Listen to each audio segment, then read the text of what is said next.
Fala, meu sócio, tudo bem com você? Aqui vamos nós para a nossa última aula da saga sobre investimentos. Lembrando que não vai acabar por aqui. Lógico, nosso grupo é sempre voltado para todos os aspectos da área financeira, seja controle financeiro, seja investimentos e seja também fazer mais grana, mais fontes de renda e tudo mais. Aproveita, já vota aqui que eu vou deixar uma enquete aqui no nosso grupo, sabendo qual vai ser o nosso próximo tema. Mais para frente, lógico, a gente volta também para investimentos.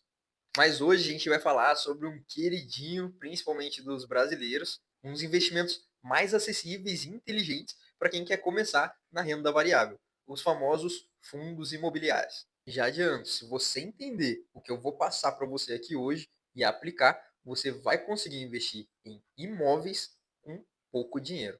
Mas, primeiro de tudo, o que são os danados do fundo imobiliário? Eu vou dar um exemplo. Digamos que a gente tem essa garrafa aqui, e essa garrafa aqui custa R$ 1 bilhão. Eu não tenho toda essa grana, mas eu gostaria de ter parte dela.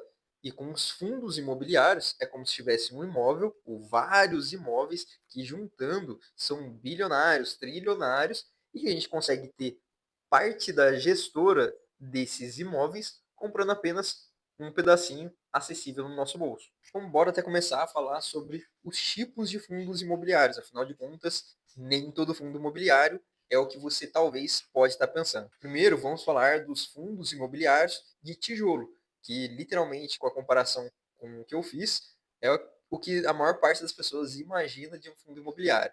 A gente está falando de uma empresa gestora de locais físicos, toque, toque, toque, toque, de locais físicos que são alugados para empresas ou comprados e vendidos. Aí a gente fala de shopping, aí a gente fala de empresa, de fábrica, galpão logístico, hotéis, hospitais, agências bancárias e afins.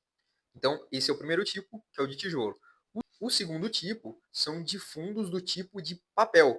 Esse tipo de fundo imobiliário de papel é uma gestora que não atua diretamente em imóveis, mas ela atua fazendo compra e gestão de rendas fixas atreladas a algum tipo de investimento em imóveis, por exemplo, CRIs e LCIs.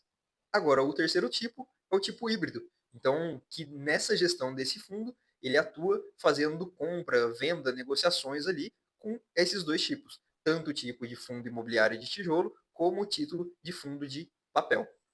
E aqui vai um pulo do gato, uma das coisas mais interessantes que tem. A gente já consegue ficar exposto a uma renda variável dessa, com muita segurança, com menos até do que R$ 10 na conta de investimento. Pontos positivos da gente investir em fundos imobiliários. O primeiro deles é com relação à renda passiva, mensalmente caindo proporcionalmente, cada qual ali tem o seu percentual, mas caindo proporcionalmente a cada cota que você tem, cai um valor na sua conta, todos os meses. Isso é regular de fundo imobiliário e a diferença com ações, por exemplo.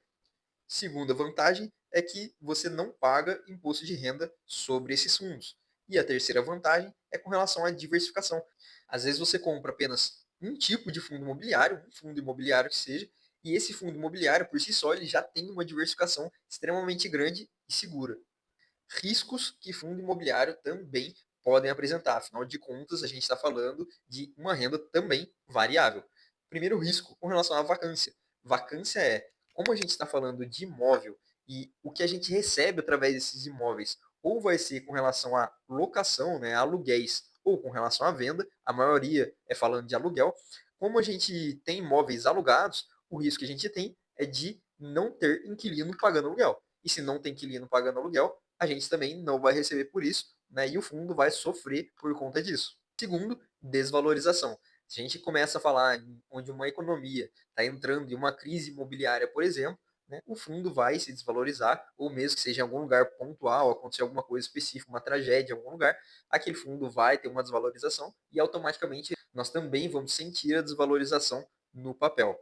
E o terceiro risco é uma gestão ruim do fundo, que é ter alguém tocando todo esse empreendimento, ter alguém tocando esse negócio, sendo que essa pessoa não sabe exatamente, está tomando decisões precipitadas ou ruins mesmo para o futuro desse negócio.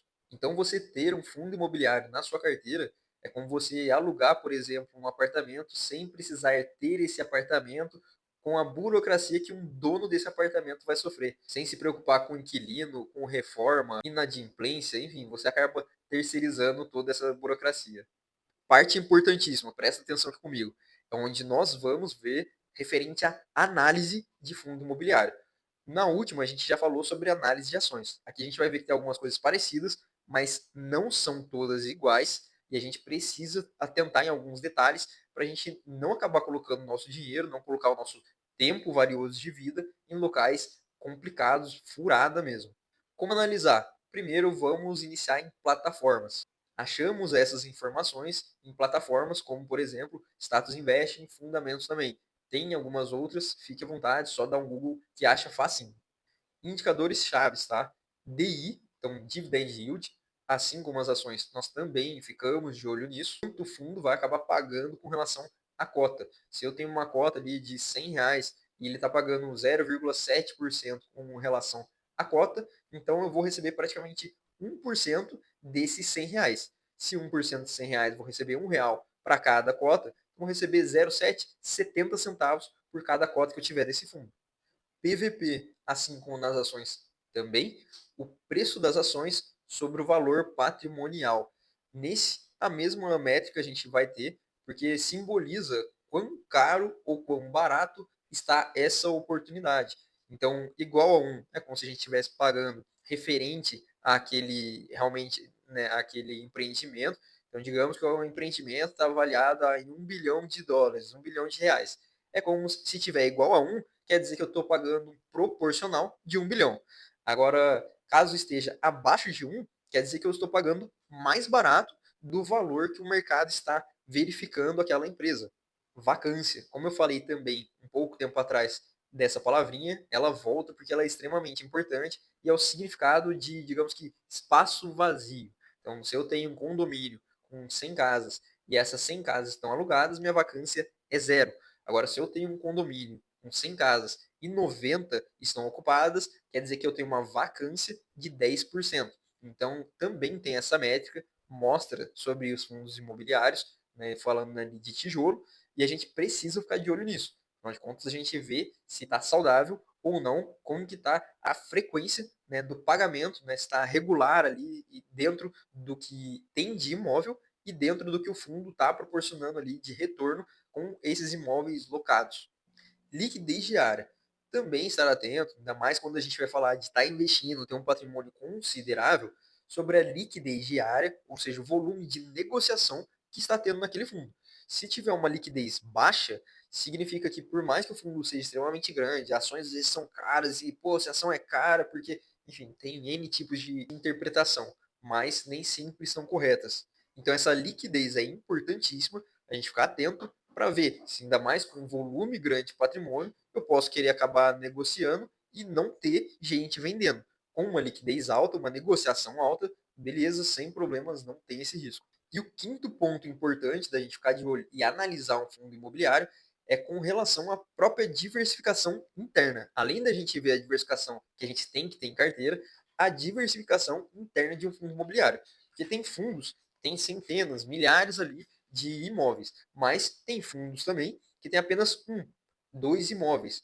Olha o risco, assim como eu, por exemplo, querer tomar um risco de comprar um apartamento, botar um apartamento, uma casa para alugar, eu tenho apenas um, e caso eu fique sem inquilino durante 6 meses, eu tenho que ficar 6 meses pagando a conta disso sem ter um retorno, esses fundos imobiliários correm esse mesmo risco. Então a gente tem que ter essa noção e tem que ter essa visão para ver se faz sentido ou não. Na minha visão, tem que olhar muito bem, mas não faria sentido logo de cara e vendo só isso como métrica, não faz sentido. Faz muito mais sentido e é muito mais seguro a gente colocar em um fundo que ele por si só tem diversos imóveis, principalmente falando em região também, espalhados pelo Brasil, por exemplo, onde a chance de vacância dele vai reduzir absurdamente, por mais que de vez em quando tenha uma oscilação e acabe ficando sem receber aluguel de alguns lugares, mas pela quantidade, então ele mitiga os riscos dele de ficar sem receber aluguel, se torna muito mais seguro e muito mais atrativo. Então não confunda analisando só um DY, por exemplo, um dividend yield, ver o retorno que o fundo está te proporcionando, pode te proporcionar. Afinal de contas, a gente tem que ver a saúde de onde está vindo realmente essa grana. Esse pagamento é sustentável? os imóveis são bem localizados, tem uma diversificação, a gestão desse fundo é sólida, enfim, tem que prestar atenção para não colocar a sua grana em qualquer furada por aí. Agora é sempre bom ressaltar, né? Não adianta nada a gente começar a saber sobre fundo imobiliário, começar a colocar R$ 10, R$ 100, R$ 500 ali por mês em fundo imobiliário, sem eu ver como está a minha saúde financeira. Lembrando que para eu saber que eu tenho saúde financeira, que eu tenho controle realmente, eu preciso estar acumulando pelo menos 2 vezes o meu salário no período de 12 meses, de um ano. Se eu não estou conseguindo acumular pelo menos o dobro, 2 vezes o valor do meu salário durante o ano, então se eu ganho R$ 2.000, acumular pelo menos R$ 4.000 durante o ano. Se eu ganho R$ 10.000, pelo menos R$ 20.000 durante o ano. Se eu não estou conseguindo fazer isso, eu não tenho controle financeiro nenhum e a minha saúde financeira pode estar em um risco complicado. Então a gente tem que bater sempre na base. A gente tem que saber controlar, tem que aprender sim e tem que investir e tem que também pensar em fazer mais grana. Se a gente só controla, esquece, você nunca vai enriquecer, você nunca vai ter uma liberdade financeira. Se você só investir, pode ter certeza, vai se frustrar mais cedo ou mais tarde. Afinal de contas, imprevisto é previsto, você vai acabar apagando incêndio ali, seja com os dividendos, seja vendendo fundo, vendendo ação, enfim, resgatando os seus investimentos e achar que isso não leva a nada. E você só fazer mais grana também é até o pior dos casos. Você acaba subindo o padrão, tendo acesso a crédito, se endividando cada vez mais e acaba entrando na bola de neve, na corrida dos ratos ali, sem fim. Fundo imobiliário é uma porta incrível para o início de uma renda passiva, mas sem uma estratégia clara financeira para sua vida, vira só ilusão.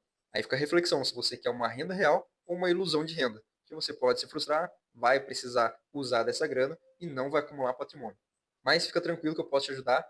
Faz o seguinte, tá no YouTube, comenta aqui, tá no grupo, me chama no privado, fala que você quer fazer um diagnóstico, eu pego os seus dados reais e faço um diagnóstico para ver como está a sua saúde financeira hoje.